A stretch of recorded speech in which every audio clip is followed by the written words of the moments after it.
जय हिंद, जय जवान, जय किसान। मेरा नाम है राहुल जवान। मैं हूँ इस समय गुजरात में, नवसारी ज़िले में। हम एक पपीते के खेत में खड़े हैं और बात करेंगे कि ये जो पपीते में वायरस आता है, लीफ कर्लिंग, ये क्यों आता है और क्या कारण हैं, कैसे निवारण हैं और इसके क्या क्या सही निवारण हम कर सकते हैं। एक परिचय लेंगे हम पहले अपने जो साथ में हमारे मित्र हैं उनका, उसके बाद फिर आगे बढ़ते हैं। नमस्ते सर। नमस्ते। आपका एक परिचय। राजेंद्र पटेल, गांव वांजणा, तालुका चिखली, डिस्ट्रिक्ट नवसारी, गुजरात। ये पौधा कितने बाई कितने पे आपने लगाया हुआ है? मेरा पौधा है 6 बाई 8 फीट पे। मतलब लाइन से लाइन 8 है? नहीं, लाइन से लाइन 6 है पौधे से और पौधा पौधे से 8 है। 8 अगली बार कभी भी लाइन से लाइन ज़्यादा रखना है। है जी। पौधे से पौधा का ये मेरा अपना अनुभव है, जो मैंने देखा इसमें मुझे बड़ा अच्छा अनुभव मिला। क्योंकि हमें जो आगे चल के स्प्रे करना है या तुड़ाई करनी है, तो हम अंदर एक छोटा गाड़ी भी ला सकें, वो 8 फीट में संभव है। ठेली हो गई या कोई चीज़ हो गई, इतने में ये इतना भिड़ जाएगा ना राजेंद्र जी। है तो ये आपका जिग जैग में, जी मगर फिर भी ये ऐसा हो जाएगा ना, आपको लगेगा यार थोड़ा सा जगह होना चाहिए था मेरे लिए। बराबर। अच्छा, ये आपके यहाँ पे समस्या आ रही है, इसमें अभी तक हमने क्या क्या किया है? मैंने पहली बार अपना भूपहरी डाला था हम्म। और एक बार मैंने इमी डाल लिया था। भूप्रहरी क्या एक साथ बनाया हुआ है कि अलग अलग अलग कौन अलग सा? अलग बनाया हुआ है। ट्राइकोडर्मा एक तरफ। तो इसमें आपने जो स्प्रे करना है हाँ अभी, हाँ। वो करना है बीबीएमबी वाला जो कैप्सूल है वो, जी जी। और सूडोमोनास वाला। हाँ, मैं सुनोमोनास नहीं किया, मैंने बेबी वाला। हाँ, वो हो गया आपके कीड़ों के लिए। अभी क्योंकि इसमें वायरस भी है, तो इस पर सूडोमोनास बहुत बेहतरीन काम करेगा। और वो आपने 4-4 दिन पे रिपीट लेना है। हाँ होश नहीं लेने देना है इसको। मतलब हाँ हमारे यहाँ हाँ एक हाँ हाँ। दिल्ली वाली भाषा में बोलते हैं, होश नहीं लेने देना। बैक टू बैक रिपीट, उससे क्या फर्क मिलेगा? उससे फर्क ही मिलेगा, ठीक हो जाएगा। एक दूसरा तरीका ये आता है कि आप इस पे प्रति 15 दिन पे आधा से 1 ग्राम पर लीटर, आधा ग्राम, गर्मी में आधा ग्राम, जाड़ों में 1 ग्राम तक जा सकते हैं, लाल वाला फिटकरी हाँ अगर आप स्प्रे करते हैं हाँ बिना किसी रीज़न के, है या नहीं है, हाँ। तो मिर्ची हो गई, भिंडी हो गई, पपीता हो गया, लीफ कर्लिंग नहीं आएगा। मैंने 90% तक रुका हुआ देखा है। फ्री का है, हाँ 25 रुपये किलो मिलती है, ला के करो। एक दूसरा उपाय, अगर आप ऐसे में मिट्टी का स्प्रे करते हैं, जी।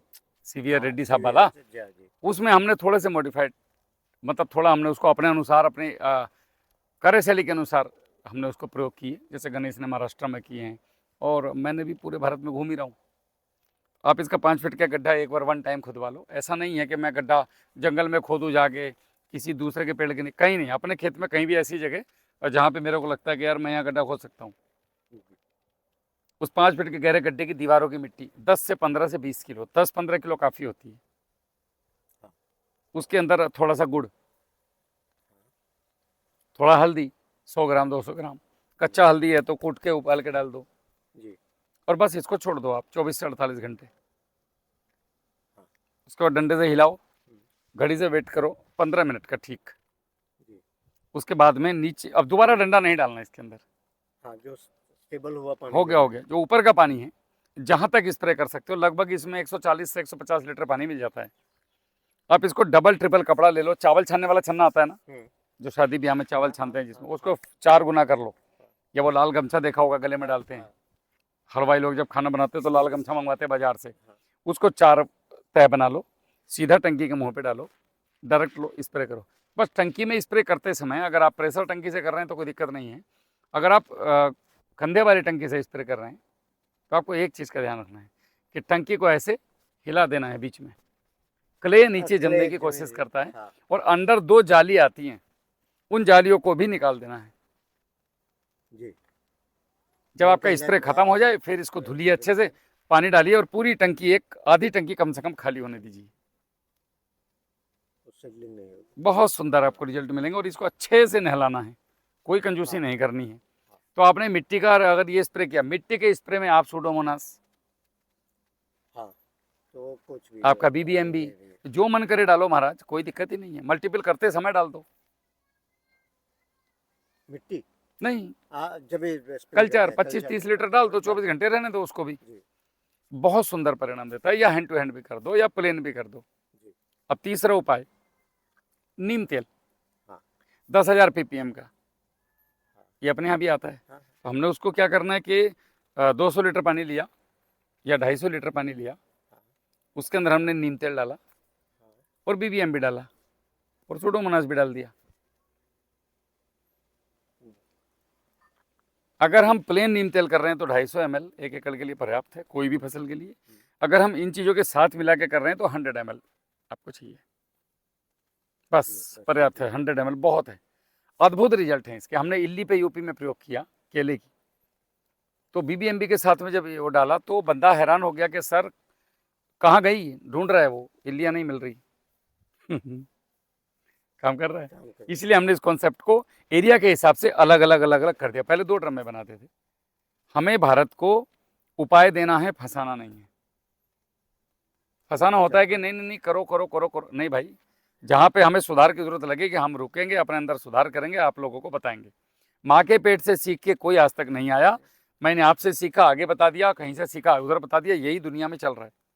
सब ब्लैंक पैदा होते हैं और सबकी हार्ड ड्राइव यहीं पे आके उसमें भरा जाता है। बस कोई अपने लिए प्रयोग करता है, कोई समाज के लिए प्रयोग करता है, बस इतना अंतर है। कोई हथियार देश के लिए उठाता है तो फौजी कहलाता है, कोई हथियार अपने लिए उठाता है तो बागी कहलाता है, सजा मिलती है उसको। तो ऐसे दूसरा तरीका ये हो गया। एक तरीका आता है इसमें बोटेनिकल वायरस, वानस्पतिक एंटीवायरस। मैं आपको केवल साल्ट का नाम बता रहा हूँ, कंपनी का नाम नहीं बता रहा। ऐसे कई प्लांट्स जिनके ऊपर वायरस अटैक ही नहीं करता है, उनके प्लांट का एक्सट्रैक्ट, ऑयल एक्सट्रैक्ट किया जाता है, तेल, वो 100 ml लेना है 200 लीटर पानी में, मात्र 100 ml। ये हमारे पास भी आपको मिल सकता है। आप एक बार बात कर लीजिएगा ऑफिस में 75 419 78 999 पे। तो ये तीसरा उपाय है। मतलब अगर आपको ऐसा लग रहा है कि नहीं मुझे केमिकल पे जाना है भाई, तो आप जहर की तरफ ना जाएं। फिर भी हमने उसके लिए फिर रामबाण हथियार बनाया हुआ है लास्ट। अगर उससे ठीक नहीं हुआ तो केमिकल से भी नहीं होगा, मेरे से लिख के ले लो, आपको फिर बगीचा खत्म करना पड़ेगा, क्योंकि ये प्राकृतिक पौधा नहीं है, इसका जेनेटिक ही बदल के आपको दिया हुआ है, हमारे वातावरण के पलने लायक नहीं है। हम इसको कोशिश कर रहे हैं इस वातावरण में पालने की। अब या तो ये नेट शेड में हो 50% और 75% वाले में, पॉली हाउस में, तो फिर कामयाब है। अब खुले आसमान में करोगे तो प्रिकॉशन लेना पड़ेगा। तो पॉली हाउस जैसा माहौल कैसे देंगे? मिट्टी के स्प्रे से, जड़ों में मल्चिंग। ऑर्गेनिक या प्लास्टिक? नहीं, प्लास्टिक तो गलती से भी नहीं करना है। प्लास्टिक में ना आप खुश हैं, छप्पर के नीचे ज़्यादा मज़ा आता है कि प्लास्टिक के या टीन के नीचे?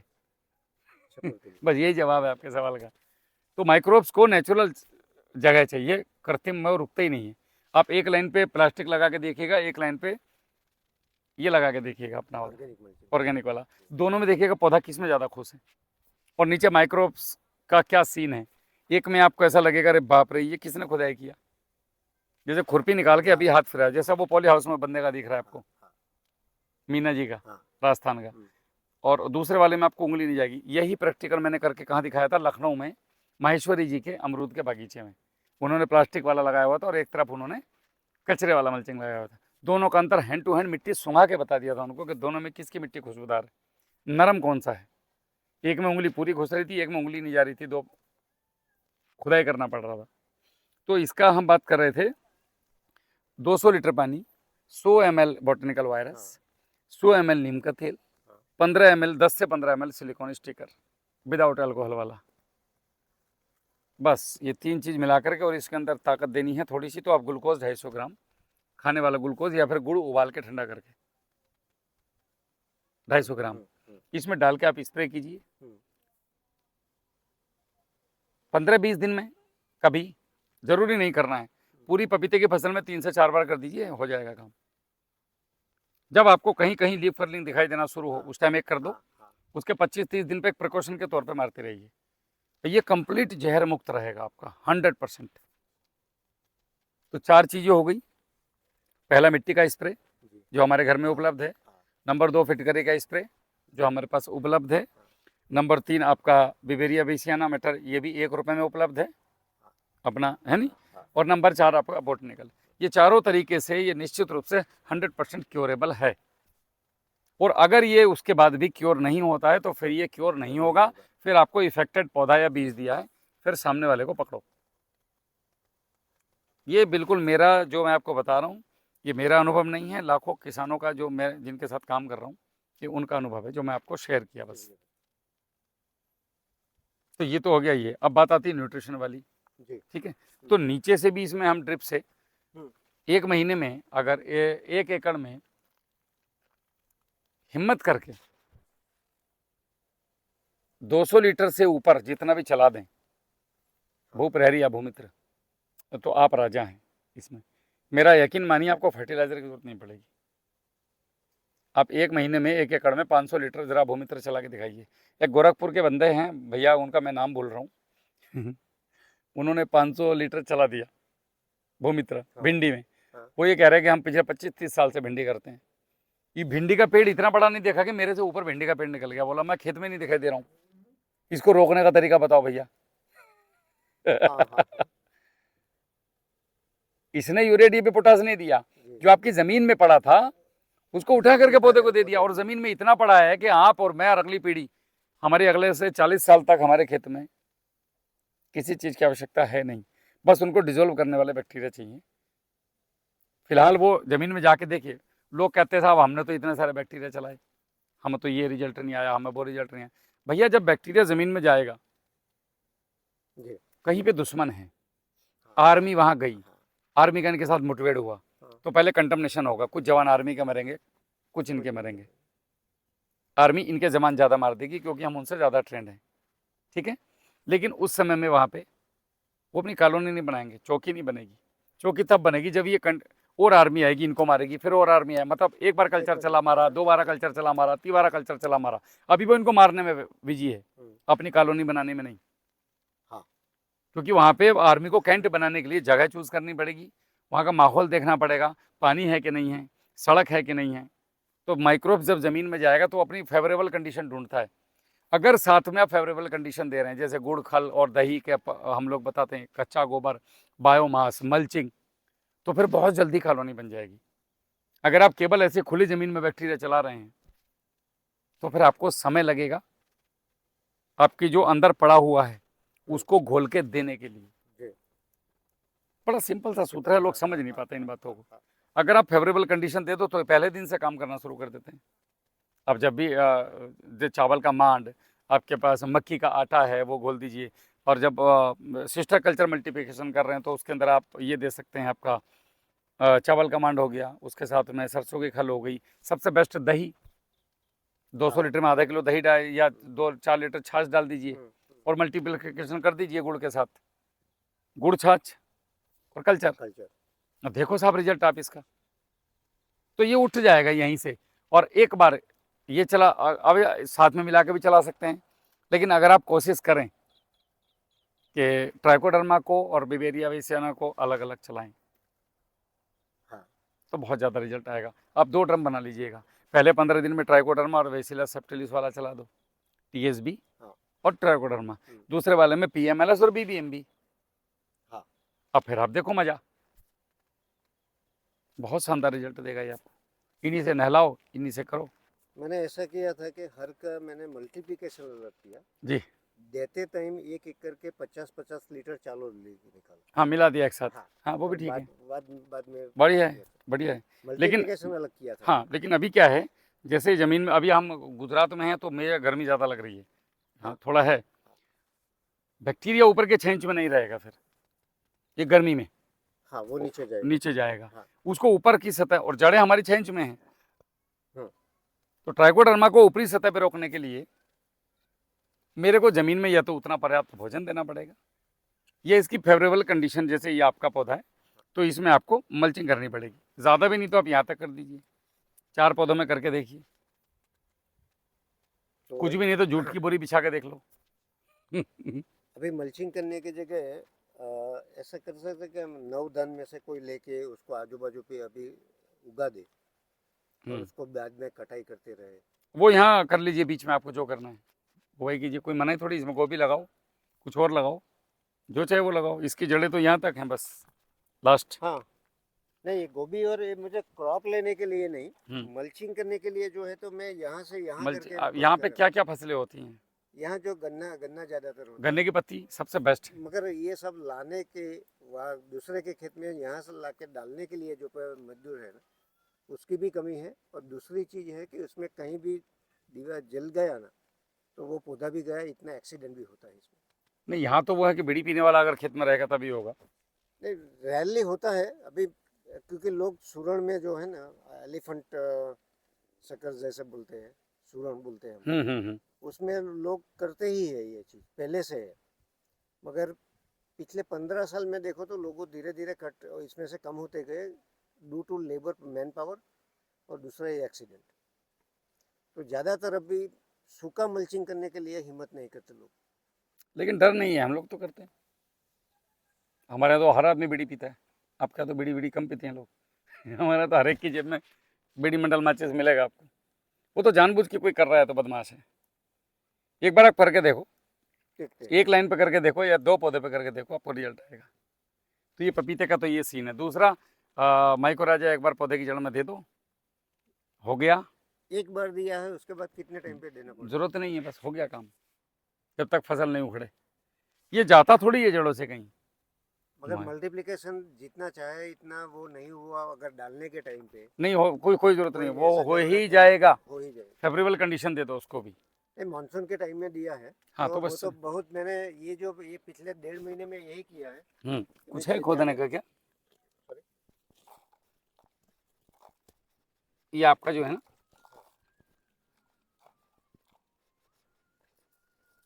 ये कुदाड़ी बोला कि आपने उसे? हाँ नीलेश भाई, મેં અત્યારે જરાક બહાર છે, પણ ઘરે જ હો એટલે હું કહી દઉં ત્યાં આપી દઉં.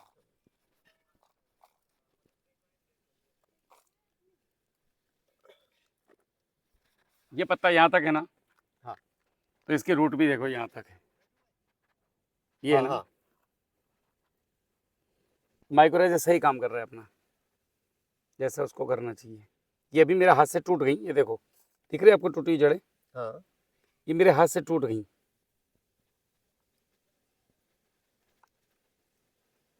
आपकी रूट में कोई फंगस कहीं से कहीं तक भी नहीं है, ठीक है।